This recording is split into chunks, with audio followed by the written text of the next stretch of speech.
말씀을 가지고 듣는 자는 살아나리라 라는 제목으로 말씀을 전하겠습니다. 오늘 본문은 예수님이 두 번째 예루살렘을 방문하셔서 베데스다 연못 그 가에 있는 행각에 누워있던 38해 된 병자를 고치신 일로 인해서 약이 된 사건들입니다. 안식일에 병고침을 받은 그 병자가 일어나 자리를 들고 간 일이 발단이 되었습니다. 왜 안식일에 이러한 일을 하느냐 하는 것이었습니다. 예수님은 17절에 보니까 내 아버지께서 이제까지 일하시니 나도 일한다 이렇게 그들에게 대답을 하셨습니다. 그랬더니 유대인들이 예수님을 더 죽이려고 들고 일어났습니다. 그 이유는 예수님이 안식일을 범할 뿐만 아니라 하나님을 자기 친아버지라고 이렇게 함으로써 자기를 하나님과 동등된 것으로 자기를 표현했다. 그래서 그들이 예수님을 죽이려고 그들이 일어나게 됩니다. 이에 예수님은 하나님의 아들 되심을, 자기가 왜 하나님의 아들인지를 자신의 가르침을 통해서 제시하고 있습니다. 그게 오늘 본문 그 밑에 쭉 나와 있는 예수님의 말씀입니다. 오늘 본문의 말씀을 통해서 예수님께서는 어떤 식으로 일하는지, 그들에게 자신이 어떤 식으로 일하는지, 그러니까 자기 사역의 기준이 무엇인지, 예수님이 병자를 살리셨는데 예수님이 병자를 살리신 기준, 그것을 자세하게 스스로 밝히셨어요. 그것이 우리가 읽은 24절부터 읽었지만 그 앞에 쭉 나와 있는 오늘 성경 본문의 말씀들입니다. 거기 뭐라고 그러셨냐면 19절에 아들이 아버지께서 하시는 일을 보지 않고는 아무것도 스스로 할 수가 없다. 아버지께서 행하시는 그것을 아들도 그와 같이 행한다. 이렇게 그들에게 가르치셨어요. 그러니까 지금 내가 이렇게 하는 일은 하나님 아버지께서 하시는 거를 보고 아버지가 살리니까 나도 살리고 아버지가 이렇게 하니까 나도 이렇게 하는 것이다. 이렇게 대답을 한 거예요. 그러니까 자신은 보는 그대로 행하신다. 그게 사역의 기준이다. 이렇게 지금 말씀하고 계시는 거지. 아버지께서 예수님께 모든 걸 다 보여주신다. 그런 얘기로시다. 그렇게 얘기를 하고 있는 거예요. 20절에 또 뭐라 그랬냐면 아버지께서 아들을 사랑하사 자기가 행하시는 것을 다 아들에게 보이시고 또 그보다 더 큰 일을 보이사 너희로 놀랍게 여기게 하리라. 아버지가 나한테 다 보여주는데 더 놀라운 것을 보여줄 것이다.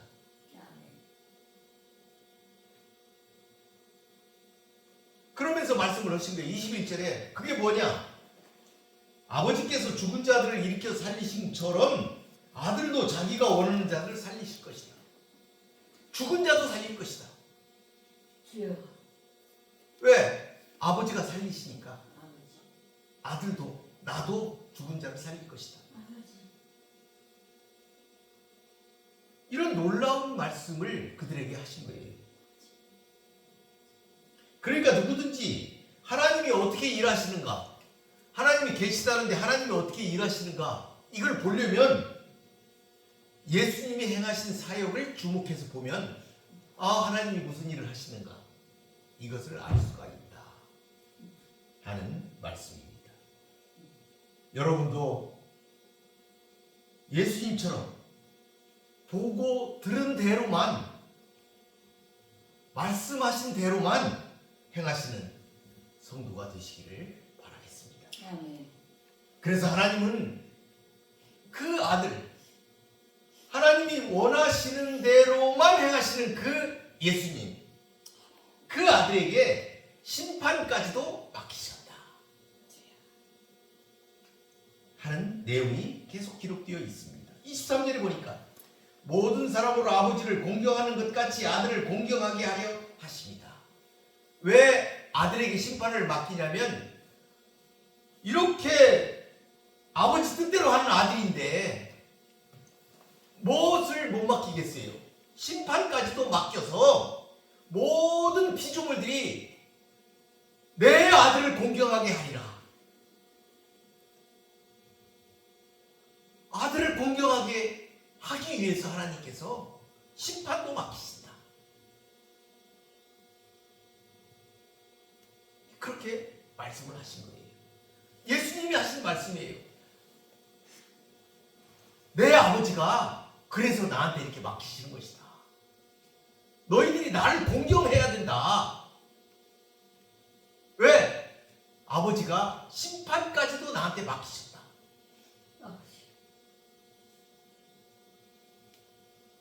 아들을 공경하지 아니하는 자는 그를 보내신 아버지도 공경하지 아니하는 거로 하나님을 생각하시고 계신다는 거죠.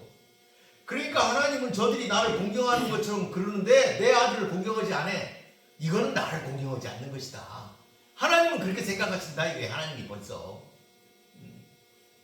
하나님이 아들을 보내셨는데 저 백성들이 내가 보내는 아들을 공경을 하지를 않아. 얘들이 나를 공경하지 않는구나. 얘들이 나를 공경하면 내 아들을 공경할 텐데 내 아들을 공경하지 않는다. 이렇게 하나님은 생각하신다 하는 것입니다. 이렇게 예수님은 하나님과의 관계를 소상하게 밝히시면서 하나님께서 원하시는 것이 무엇인지 분명하게 우리에게 가르쳐 주신 것입니다. 그게 뭡니까? 아들을 공경해라. 하나님이 그러신 거예요. 아들을 공경해라. 분명하게 하나님이 말씀하신 거예요. 아들을 공경해라. 왜? 아버지가 원하시는 일만 하시는 그 아들, 아버지 뜻대로 일하시는 그 예수님을 하나님은 세우시는 것이다. 심판을 맡기셨다. 왜? 공경하게 하기 위해서. 여러분, 오늘 말씀을 통하여 예수님을 공경하시는 성도들이 되시기를 바라겠습니다. 예수님의 말씀을 듣고 영적 죽음에서 살아나는 성도들이 되시기를 바라겠습니다. 오늘 본문을 한번 들어가 보겠습니다. 24절에 보니까 내가 진실로 진실로 너희에게 이르노니 내 말을 듣고 또 나 보내신 이를 믿는 자는 영생을 얻었고 심판에 이르지 않으니 하나니 사망에서 생명으로 옮겼느니라. 여기 보니까 예수님이 진실로 진실로 아멘 아멘 이렇게 말씀을 시작하고 계세요. 왜? 예수님이 지금 하시는 이 말씀이 유대인들이 받아들이기에는 너무나 신비로운 말씀이에요. 지금 그렇지만 그 말씀을 모르고는 결코 구원에 이를 수가 없기 때문에 예수님은 사람들의 주의를 환기시키고자 거듭 동일한 말씀으로 내가 진실로 진실로 얘기한다. 아멘 아멘 하시면서 말씀하시는 거예요. 제발 너희 내 말을 들어야 된다. 듣기 어렵지. 이해하기 어려운 말 같지만 내 말을 이해해야 너희들이 구원을 얻을 수가 있다.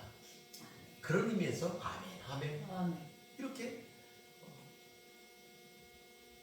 자기의 그 마음을 나타내시면서 말씀하시는 거죠. 예수님은 자기의 말씀을 듣고 자신을 보내신 하나님을 믿는 자들에게 주신 놀라운 약속이 있는데 그것은 영생을 얻고 심판에 이르지 아니하는 것. 다시 말하면 심판에 들어가지 않는 것. 그것입니다. 즉 본문은 예수님을 믿는 순간 영생을 얻으며 이 상태가 계속 지속된다 하는 것을 지금 말씀하고 있어요. 예수님의 이 선포는 그를 믿는 모든 사람이 누리게 될 특권이 엄청난 것임을 우리로 하여금 알게 하는 것이죠. 이 영생은 돈 주고 살 수 있는 세상 물건들과는 전혀 다른 별개의 것으로 오직 예수를 통해서만 소유가 가능한 것입니다. 누구든지 예수를 믿으면 그 순간부터 이것을 소유하게 되는 것입니다. 그것이 바로 영생이다. 그러므로 다른 방법으로는 아무도 이 영생에 참여할 수가 없습니다. 오직 예수를 거부하는 사람들에게는 심판만이 기다리고 있을 뿐입니다. 인간은 본래 죄 아래에 있었으므로 예수님을 통하지 않고서는 그 형벌을 피할 방법이 없습니다. 그래서 여기 보니까 사망에서 생명으로 옮겼다 이렇게 표현하고 있는데 예수님을 믿는 사람들의 현재 상태를 잘 묘사하고 있습니다. 과거형으로 되어 있어요. 옮겼다. 예수님을 믿는 사람은 이미 옮겼다 이 말이에요. 믿는 순간 생명으로 옮겨진 것을 얘기하는 것입니다. 사망에서 떨어져 나와 생명 안으로 옮겨갔다는 뜻입니다. 따라서 우리는 예수님을 믿는 순간 이미 사망의 권세에서 벗어나게 된 것입니다. 그러니까 이 말씀은 뭐냐면 계시록에 있는 말씀과 같아요. 예수님의 그 보혈의 공로로, 그러니까 어린 양의 그 피로 죄 속에 있는 여러분들을 산 거예요. 예수님이. 아멘. 여러분을 샀어요. 아멘. 예수님이 돈을 주고 샀어요. 피로 샀어요. 여러분을 사서 하나님께 바쳤어요. 그럼 여러분 누구 거예요? 하나님 건 거예요. 아멘. 하나님 거니까 사탄이 건들질 못해요. 아멘. 사망이 건들질 못한다 이 말이에요. 아멘. 이미 옮겼다 이게요. 하나님이 아멘. 돈을 주고 샀으니까 소유권이 옮겨져 버린 거예요. 아멘. 사망에서 하나님께로 옮겨진 거예요. 아멘. 여러분의 소유권이. 예수님이 그 어린 양 보혈의 피로 여러분을 샀다 이게요. 값을 지불했어요. 예수님이. 그 소유권이 옮겼다. 그래서 여러분은 이미 생명으로 옮겼다. 그것을 사망에서 생명으로 옮겼다. 이렇게 본문이 표현하고 있는 것입니다. 아멘. 그러므로 부활이요 생명이신 예수님을 믿는 모든 이들은 더 이상 사망과 관계가 없고 사망의 세력을 잡은 자 마귀를 무서워하지 않고 그에게 종노릇 하지도 않게 되는 것입니다. 아멘. 그리고 이 변화는 외면보다 내면이 중시되고 강조된다는 점에 더 중요성이 있습니다. 믿음으로 변화된 사람들은 이 세상에서는 새롭고 감격적인 삶을 살게 되고 장차 오는 세상에서는 하나님과 함께하는 영원한 생명 가운데 왕노릇한다 아멘. 하는 것입니다.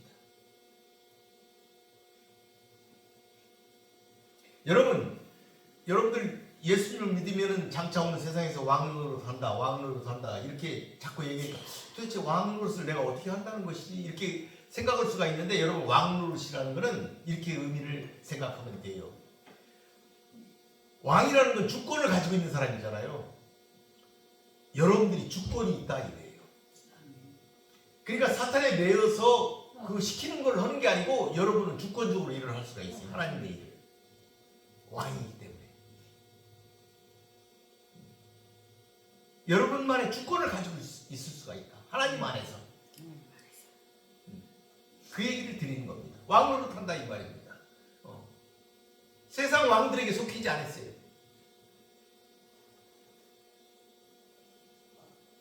여러분 구원하심이 보좌에 앉으신 우리 하나님과 어린 양에 있음을 믿으시기를 바라겠습니다. 아멘. 25절에 보니까 진실로 너희에게 이르노니 죽은 자들이 하나님의 아들의 음성을 들을 때가 오나니 곧 이때라. 듣는 자는 살아나리라.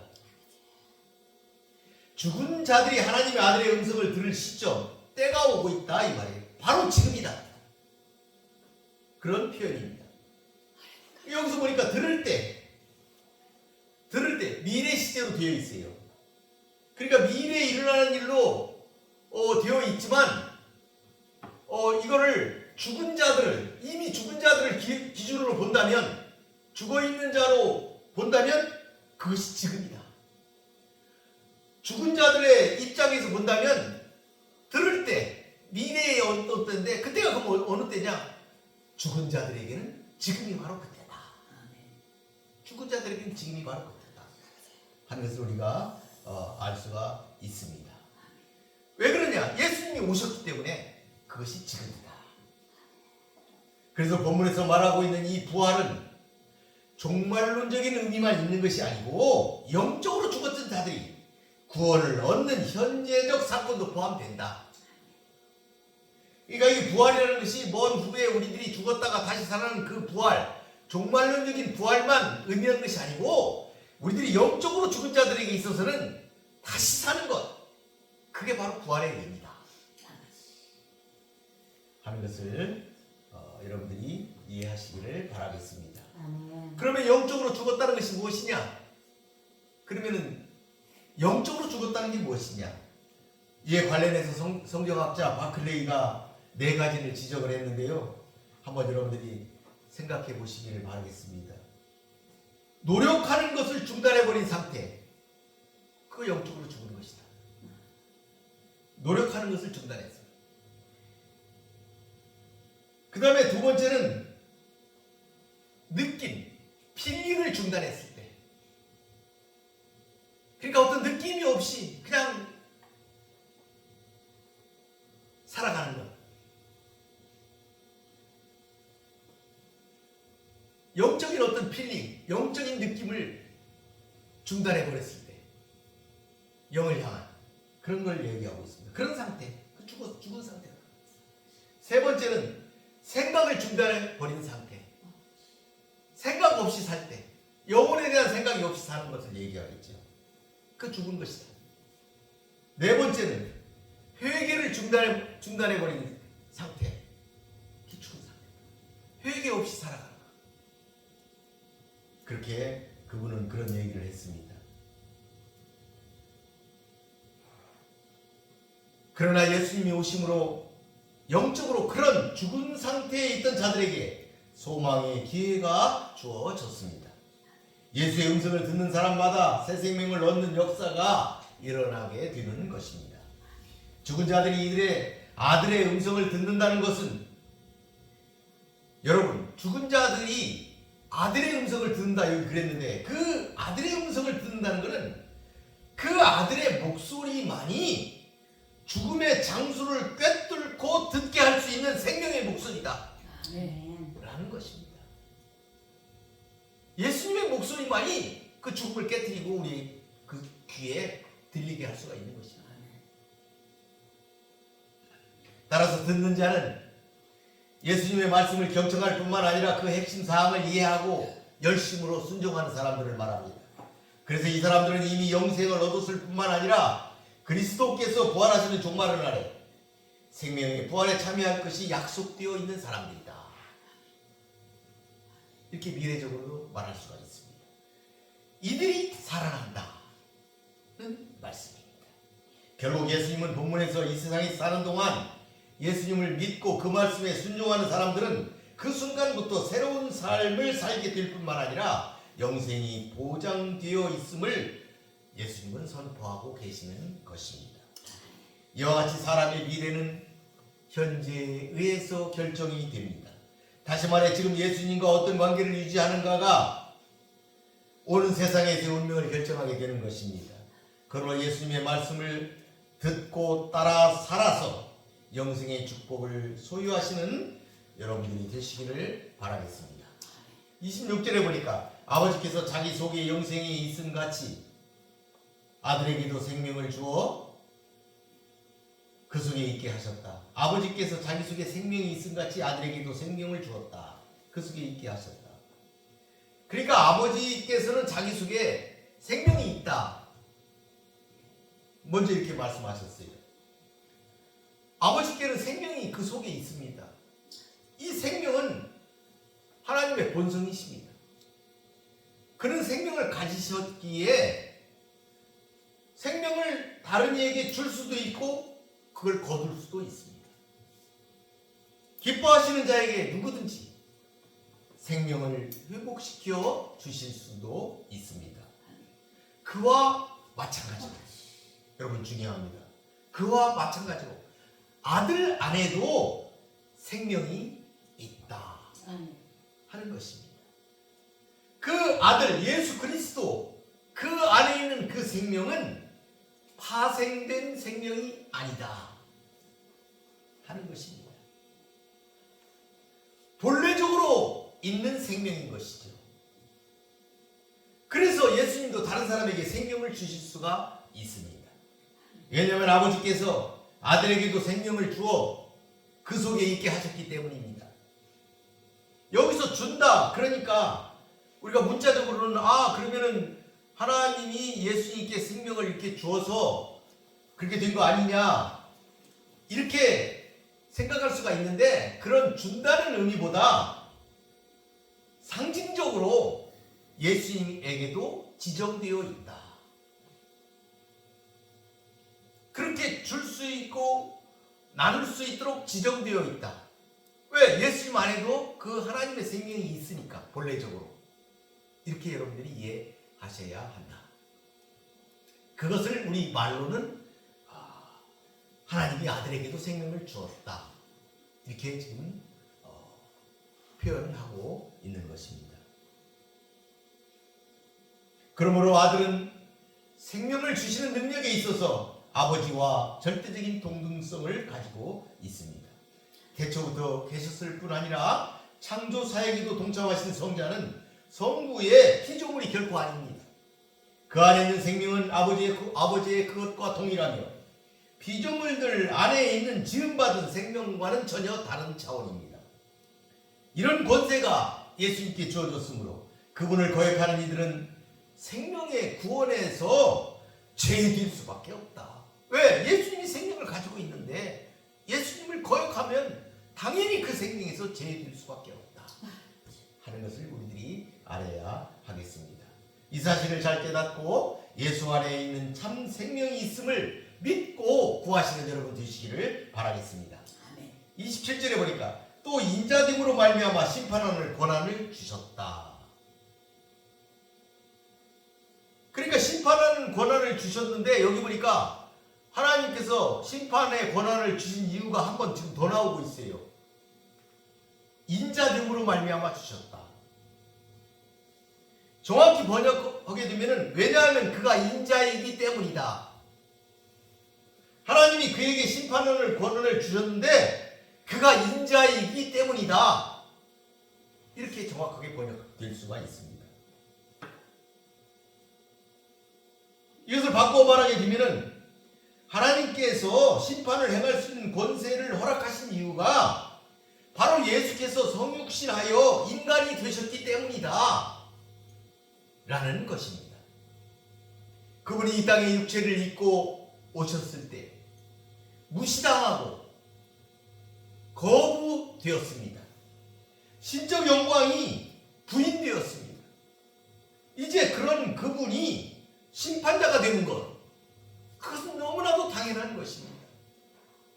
그렇게 이 땅에 와서 무시당하고 하나님의 아들로서의 영광을 거부당한 그분에게 하나님께서 심판의 자리에 그분을 있게 하는 것은 너무나도 당연한 것이다. 왜? 예수님이 회복되셔야 되잖아요. 그 권세가 하나님이 주셨는데, 모든 피조물이 그 앞에 무릎 꿇고 경배하게 하는 것, 이것은 너무나도 당연한 것이다. 그렇게 되어 그가 영광을 받으실 것이며 그가 모욕당했던 권리들의 정당함이 입증될 것이다. 그래서 하나님께서는 그분에게 심판하는 권한을 주셨다. 그렇게 예수님은 우리와 똑같은 인간으로 인간에 관한 일체 것들을 아시며 경험하셨기 때문에 구원자와 심판자로서 필요한 조건들을 모두 갖추셨다. 우리는 이렇게 이해를 해야 하겠습니다. 그러니까 우리가 아까 조금 전에 설명드렸던 본문 22절을 다시 한번 생각해 볼 필요가 있습니다.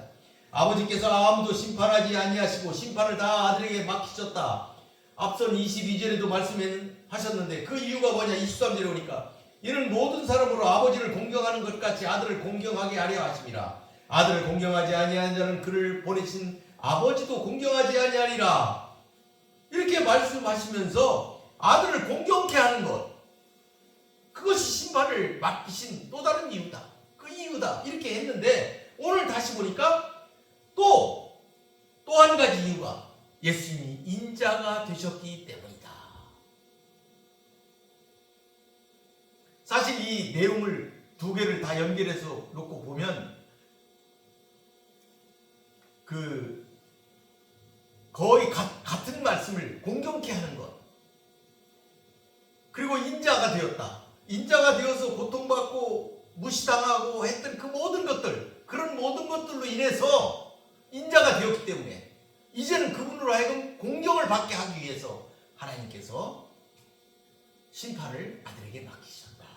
이 두 가지 이유를 거기에 들고 있는 것을 우리가 볼 수가 있습니다.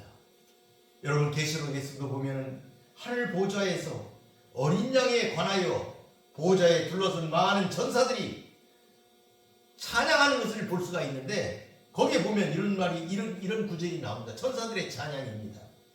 큰 음성으로 이르되 죽임을 당하신 어린 양은 능력과 부와 지혜와 힘과 존귀와 영광과 찬송을 받으시기에 합당하도다.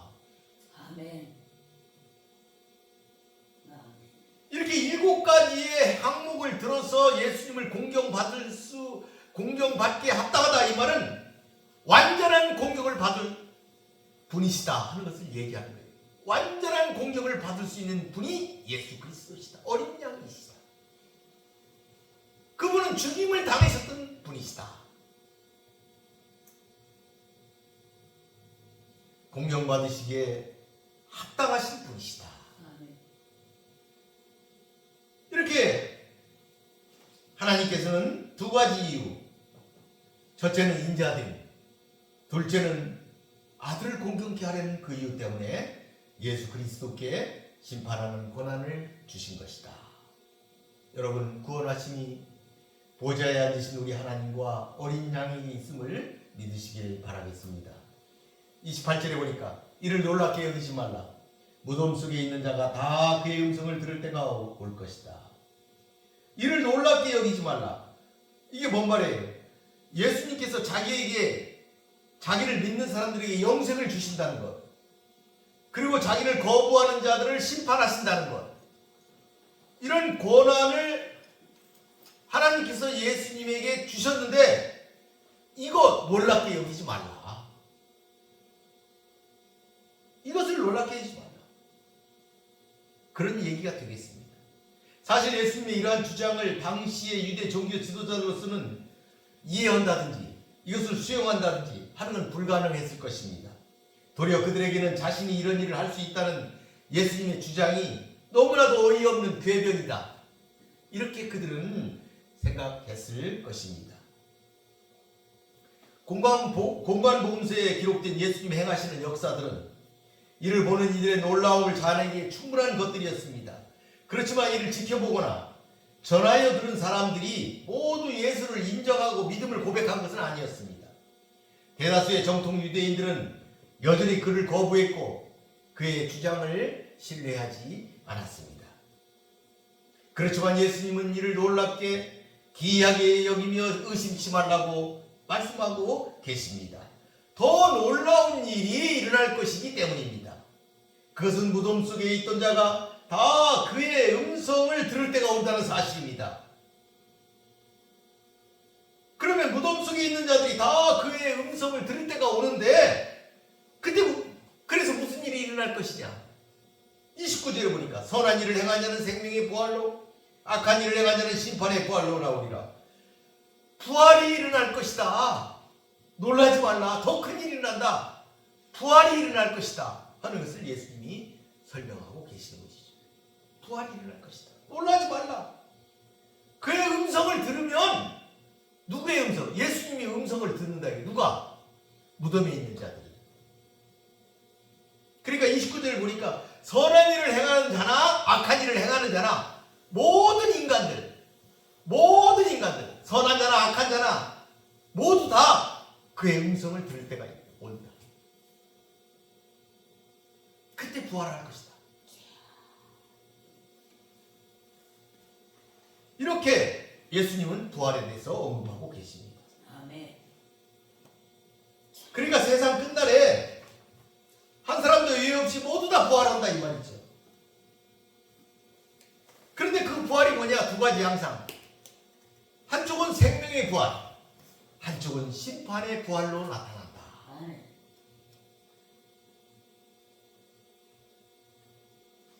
이 두 가지 양상은 모두 하나님의 엄정하신 보상 원리에 기초를 하고 있습니다. 여러분 보상의 원리가 있습니다. 이것은 모든 사람이 참여하게 될 부활입니다. 하나님의 자녀와 세상 자녀의 구분이 없이 또 한 명의 예의도 없이 모두 이 두 가지 양상의 부활 가운데 하나에 참여하게 되어 있는 것입니다. 주여. 그러니까 생명도 아니고 심판도 아니고 이런 건 없습니다. 가운데는 없습니다. 우리는 이 예수님의 이 예언, 이 경고가 세상 끝날에 반드시 일어나게 될 것임을 염두에 두어야 합니다. 아멘. 여기 보니까 첫째로 선한 일을 행한 자는 생명의 부활로 나온다. 이렇게 말씀하고 있습니다. 생명의 부활, 성도의 부활을 말합니다. 이것은 예수 그리스도를 믿음으로 얻은 영원한 생명을 갖고 다시 살아나 영원토록 하나님의 나라에서 그와 함께 살아가는 것을 말합니다. 주께서는 이것이 선한 일을 행한 사람들에게 주어지는 상급이다. 아멘. 이렇게 말씀하고 계십니다. 선한 일을 행한 자.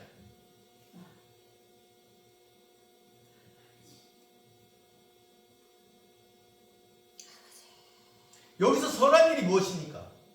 하나님의 아들을 믿는 신앙의 기초에 의해서 행해진 일체의 일들, 이것을 선한 일이라고 설명할 수 있습니다.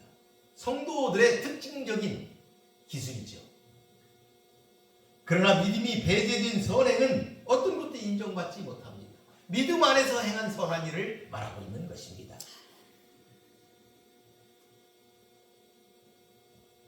그러니까 하나님 안에서 행해야 된다 아멘. 하는 것이죠. 이 선한 일, 이걸 다시 설명하면 그들의 처신에 관한 일입니다. 처신을 어떻게 했느냐 이거죠. 처신을 우리가 살면서 우리가 어떻게 처신했느냐, 그걸 선한 일이다 이렇게 바꿔 말할 수가 있습니다. 이것은 그들 안에 새 본성이 들어가 있다는 것을 지금 의미하고 있습니다. 우리 속에 새 본성이 들어있다. 예수의 피로 우리들이 거듭날 때 새 본성이 우리들에게 들어가 있다. 우리는 하나님의 아들의 주권적인 능력에 의하여 영적으로 죽은 자들에게 주어진 생명, 영원한 생명을 얻었습니다. 이것은 그들에게 주어진 하나님 아들의 생명입니다. 그러니까 하나님의 아들, 우리 주 예수 그리스도가 피로 우리를 샀을 때 그 예수 그리스도의 그 생명, 그 피에 들어있는 그 생명이 우리 속으로 들어간 거죠. 예수의 생명이 우리 속에 들어간 겁니다.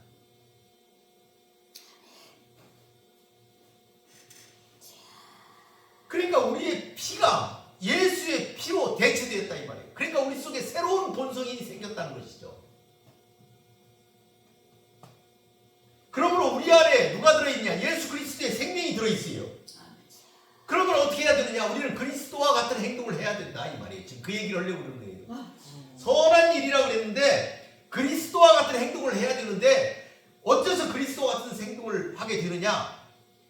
우리가 우리 속에 새 본성, 그리스도의 피로 말미암아서 우리 속에 들어간 그 피의 본성, 그것을 본능적으로, 이제는 본능적으로 그 피의 본성을 따라 우리가 살아야 됩니다. 그것이 말씀을 따라 사는 길이다.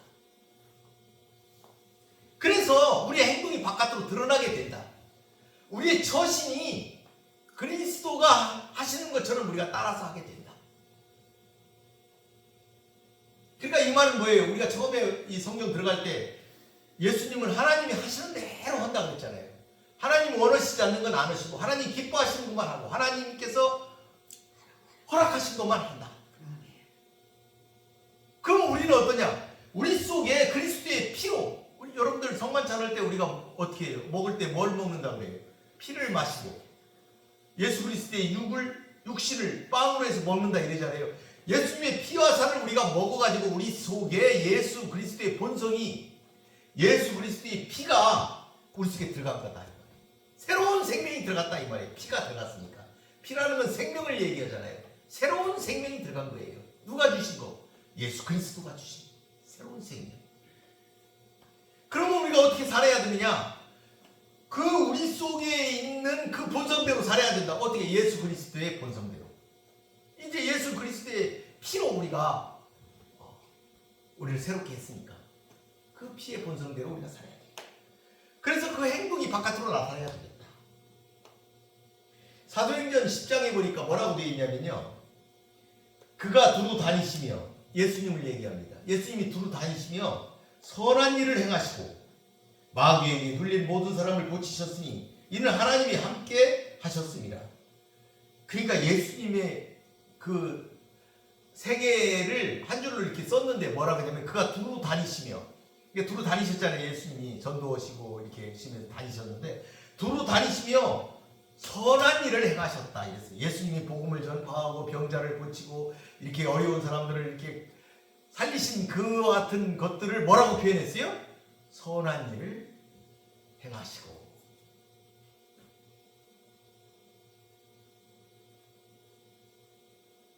예수님이 선한 일을 행하셨어요. 예수님이 이 땅에서 선한 일을 행하셨어요. 그러므로 이 땅에서 선한 일을 행하는 자들은 예수께로부터 받은 생명을 드러내는 자들이다. 이렇게 우리가 볼 수가 있는 것입니다. 그들은 예수님이 이 땅에 다시 오실 때 생명의 부활로 나오게 될 것입니다. 둘째는 악한 일을 행한 자는 심판의 부활로 나온다.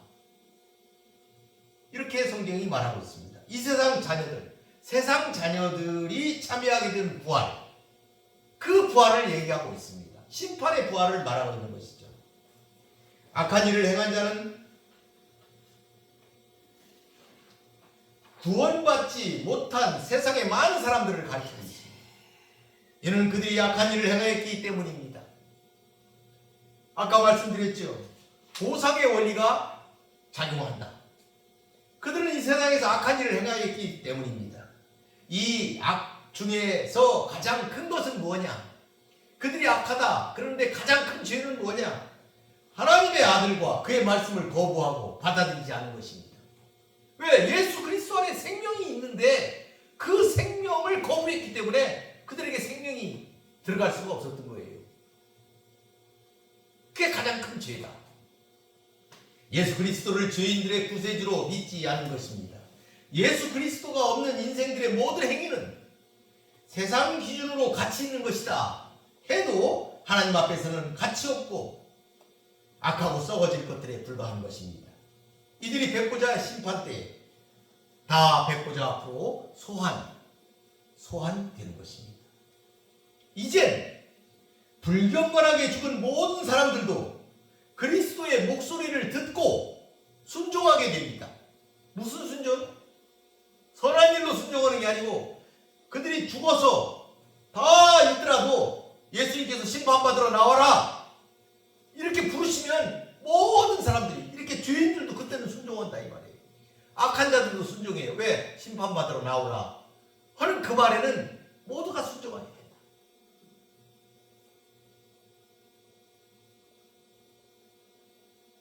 그 얘기는 뭐냐면 그때는 이 악한 자들이 예수 그리스도가 심판주로 오시는 것을 알고 두려워서 떠는 것을 볼 수가 있어요. 여러분 계시록에 그게 나오잖아요. 계시록에 예수님이 오셨을 때 세상의 군왕들과 돈 많은 사람들과 재력가들과 그 부한자들과 그 부귀 귀하게 사는 이런 사람들이 동굴로 숨고 바위 밑에 숨고 이렇게 숨을 때를 찾아서 뭐라 그러냐면은 예수님의 눈에서 우리를 좀 감추게 해달라.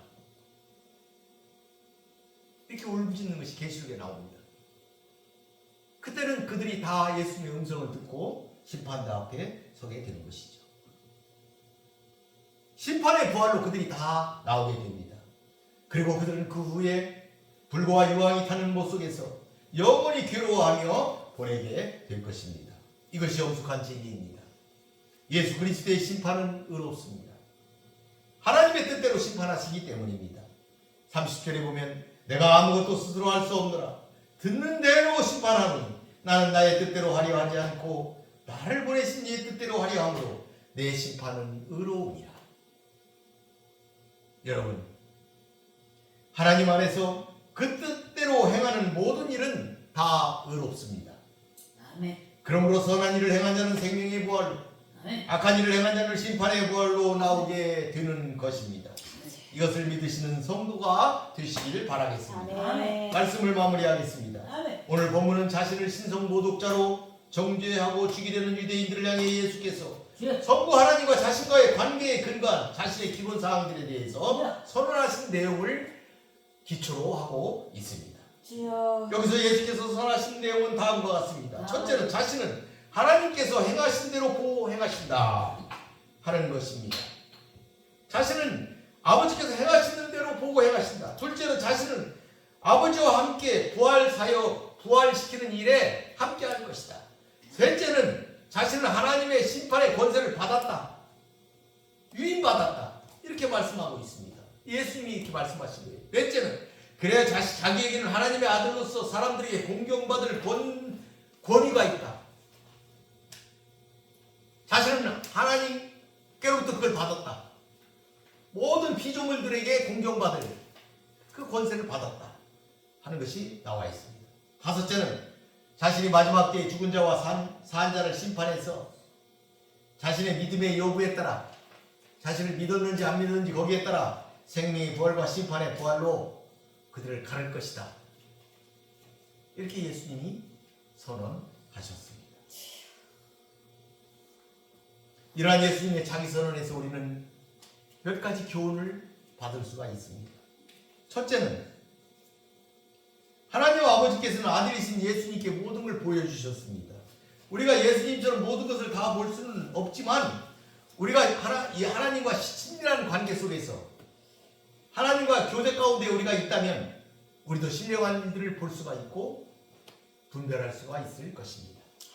그러려면 우리도 성령이 충만하여야 하겠습니다. 아멘. 성령은 하나님의 깊은 것이라도 동달하여 아시는 분이시기 때문입니다. 그 성령님의 도움과 가르침을 우리는 받아야 하겠습니다. 아멘. 둘째는 예수님을 믿는 사람들 속에는 영원한 생명이 있습니다. 이것을 우리들이 깨달아야 합니다. 주여. 예수를 믿고 공경하는 것은 하나님의 뜻입니다.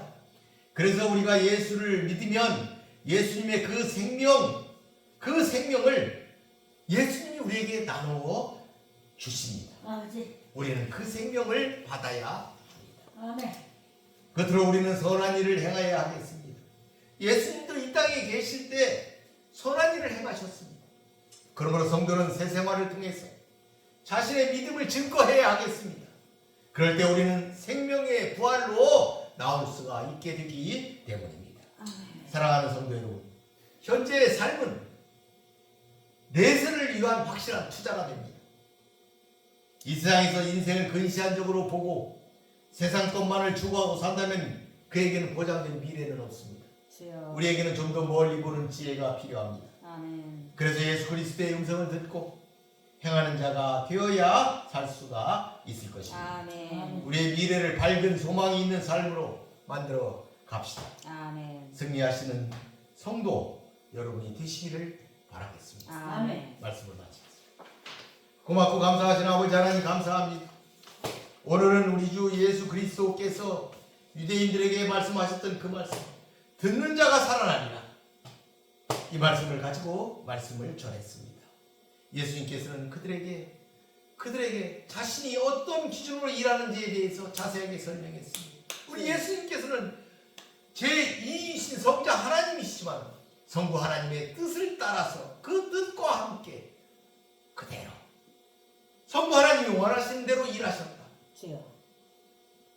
하나도 두 분 사이에 다름이 없었다 하는 것을 예수님이 직접 말씀하셨습니다. 주여.